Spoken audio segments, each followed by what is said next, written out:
Assalamualaikum warahmatullahi wabarakatuh. Balik lagi di channel Jejak Para Wali.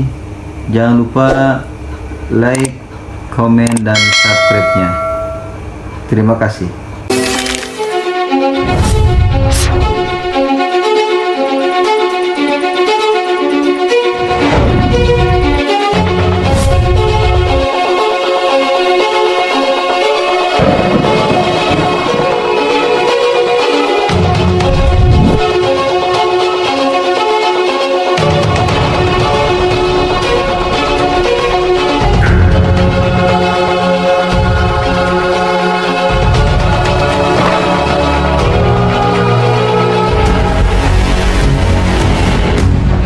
Gunung Karang tempat perkumpulan para wali sedunia hingga saat ini. Di sisi lain, gunung ini merupakan tempat perkumpulan para jin sedunia.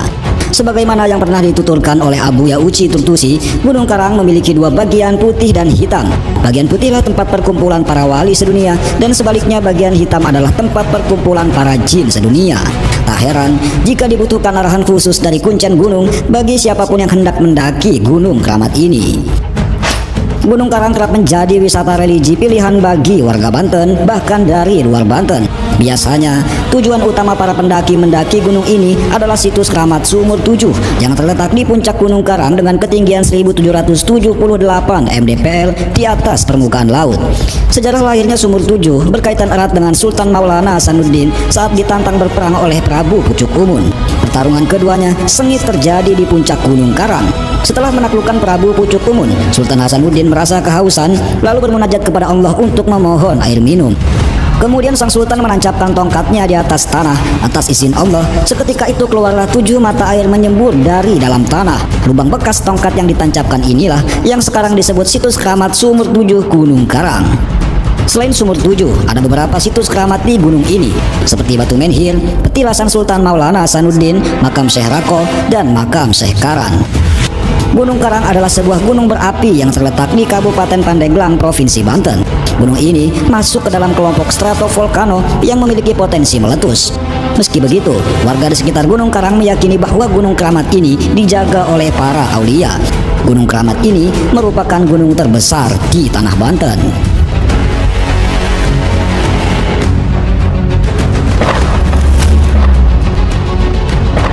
Banten di era 1500-an dikuasai oleh kerajaan Hindu di bawah pimpinan 4 orang raja yang terkenal dengan kesaktian mandragunanya. Pada saat itu, siapa yang kuat maka ialah yang berkuasa.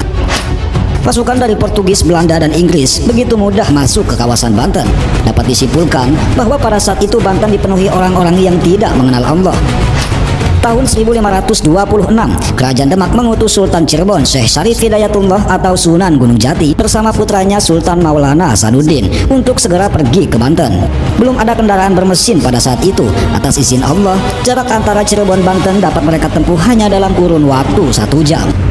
Setibanya di Banten, Sunan Gunung Jati bersama putranya Sultan Maulana Hasanuddin pergi menuju Banten Girang dan mendapat kabar bahwa ada kerajaan yang kokoh di Banten yang dikuasai oleh 4 orang raja yang bernama Raja Sima, Raja Darga, Raja Brahma, dan Raja Ganesha. Melihat raja-raja Banten yang begitu kuat, Sunan Gunung Jati bersama Sultan Hasanuddin berpikir keras dalam mencari jalan untuk mengalahkan keempat raja tersebut agar dengan mudah mengislamkan tanah Banten. Kerajaan Demak hampir mengutus bala tentaranya ke Banten, namun Sunan Gunung Jati menahannya dengan alasan militer kerajaan Demak takkan mampu menjatuhkan raja-raja Banten yang begitu kuat. Akhirnya Sunan Gunung Jati bermunajat kepada Allah dan mendapat isyarah atau petunjuk untuk segera pergi ke Gunung Polosari. Setibanya di puncak Gunung Polosari, ternyata di sana terdapat kerajaan yang kokoh yang dikuasai oleh 4 orang raja tersebut. Kemudian Sunan Gunung Jati bermunajat yang kedua kalinya dan mendapat isyarah untuk segera pergi ke Gunung Karang. Di tengah perjalanan menuju Gunung Karang, ternyata di antara Gunung Karang dan Gunung Polosari ada seseorang yang sedang bertapa. Lalu Sunan Gunung Jati menyapanya dan orang yang bertapa itu pun membuka matanya. Begitu matanya terbuka, terjadilah adu kekuatan mata antara Sunan Gunung Jati dengan orang yang bertapa itu. Begitu adu kekuatan mata, orang itu pun bangun dari duduknya dan terjadilah adu kekuatan batin antara keduanya. Setelah 7 hari pertarungan keduanya berlangsung, barulah orang yang bertapa itu tumbang di tangan Sunan Gunung Jati. Dan ternyata orang yang bertapa itu bernama Brata Guru Sampang. Setelah mengaku kalah dari Sunan Gunung Jati, hidayah dari Allah menghampiri Brata Guru Sampang. Ia pun membaca 2 kalimat syahadat dan menyatakan dirinya telah memeluk agama Islam atas bimbingan langsung dari Sunan Gunung Jati. Setelah mendapat hidayah, Brata Guru Sampang melepas dan tak mau lagi ikut campur soal urusan Gunung Karang, Gunung Polosari, dan Banten, serta memutuskan hijrah ke daerah lain. Setelah berhasil mengislamkan Brata Guru Sampang, lalu Sunan Gunung Jati memerintahkan putranya Sultan Maulana Hasanuddin untuk bertapa di atas sebuah batu hitam berukuran 2 meter persegi yang diberi nama Watu Gigilang. Sunan Gunung Jati berpesan bahwa syarat untuk lulus dari tapanya, Sultan Hasanuddin harus menghilangkan keangkuhan dalam dirinya dan meyakini dalam hati bahwa semesta beserta isinya hanyalah milik Allah Subhanahu wa Ta'ala. Cirinya, ketika Watu Gigilang itu telah terangkat dengan sendirinya, berarti Sultan Hasanuddin telah lulus dari tapanya. Maka bertapalah Sultan Hasanuddin hingga jangka waktu yang tidak disebutkan. Begitu Sultan Hasanuddin terus bertapa, ternyata beliau didatangi oleh Brata Guru Sampang yang telah memeluk Islam. Dan saat itulah Watu Gigilang terangkat dengan sendirinya hingga berubah menjadi batu pancawarna. Setelah Watu Gigilang terangkat, tiba-tiba Sunan Gunung Jati datang dan berkata bahwa Sultan Hasanuddin telah lulus dari tapanya. Lalu memerintahkan putranya itu untuk segera pergi ke Banten Girang untuk melawan Raja-Raja Banten dengan membawa dan memanfaatkan kekuatan Watu Gigilang. Sunan Gunung Jati menjelaskan bahwa sumber kekuatan Banten berada di batu tersebut. Bahkan siapapun yang ingin menjadi Sultan Banten, jika batu ini tidak ada di Banten, maka tidak akan dianggap oleh siapapun. Singkat cerita, berangkatlah Sultan Hasanuddin ke Banten Girang dengan menjinjing Watu Gigilang. Kemudian mulailah Kerajaan Demak mengutus bala tentaranya untuk ikut menyerang Kerajaan Banten. Pasukan Demak saat itu sangatlah sedikit, tidak setara dengan pasukan Banten yang begitu banyak. Belum lagi ditambah pasukan Belanda dan Inggris yang kekuatan militernya luar biasa. Begitu berperang, 10 kali lipat kekuatan Kerajaan Banten nyaris menghabisi bala tentara Kerajaan Demak yang hanya sedikit. Melihat kondisi genting ini, Sultan Hasanuddin segera menghadap ke Gunung Karang, kemudian berdoa kepada Allah. Ya Allah, tidak satupun kekuatan yang aku miliki. Saat ini, tugasku ingin menegakkan kalimat Allah dan mengislamkan Banten. Dengan tugas dari Kerajaan Demak dan ayahku, maka aku memohon pertolongan darimu.